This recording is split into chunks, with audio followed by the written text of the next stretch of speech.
Diyan nga sa pinakabagong video na inilabas ni dating Ako Bicol Party List Representative Zaldico sa kanyang social media account, ginit nito na lalo itong natatakot sa kanyang buhay dahil sa balitang idideklara siyang terorista ng ating pamahalaan sa loob at labas ng ating bansa. Vic Sumintac sa detalye.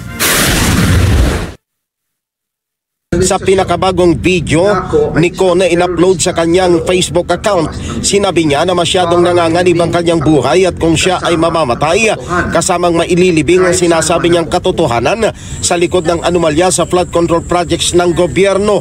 Hindi po ako makauwi dahil malaki ang banta sa buhay ko. Ngayon naman ay meron kaming natanggap na balita. Papalabasin ng administrasyon na ako ay isang terorista sa loob at labas ng Pilipinas. Para mailibing ako kasama ang katotohanan kahit saan man ako pumunta. Muli niyang idiniin si Pangulong Ferdinand Marcos Jr.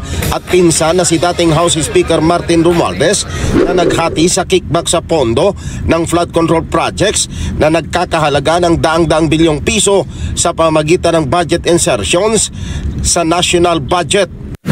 Totoo, mula 2022 hanggang 2025, ang kabuuang pera na dumaan sa akin para ibigay kay Pangulong Bongbong Marcos at kay dating Speaker Martin Romualdez ay umabot sa 56 billion pesos at hiwalay pa dyan ang 100 billion pesos insertion ng Pangulo sa 2025 budget. Idinitalye pa ni Ko ang porsyento ng hatian sa kickback ng pondo ng flood control projects mula sa district level ng Department of Public Works and Highways o DPWH hanggang kina dating Speaker Romualdez at Pangulong Marcos Jr. maging ang proseso ng delivery ng mali-malitang pera. Sa naging meeting namin ni Alcantara, siya mismo ang nag-offer kung paano ang hatian sa mga proyekto ng DPWH. 22% para kay Speaker Romualdez, 2% para kay Yusek Bernardo at 1% para sa kanya. Umabot sa mahigit 55 billion pesos plus ang naihatid sa bahay ni dating Speaker Martin Romualdez. Madalas hindi nabubuo ang hinihinging 2 billion pesos bawat buwan ni Speaker, kaya iyan ang final total.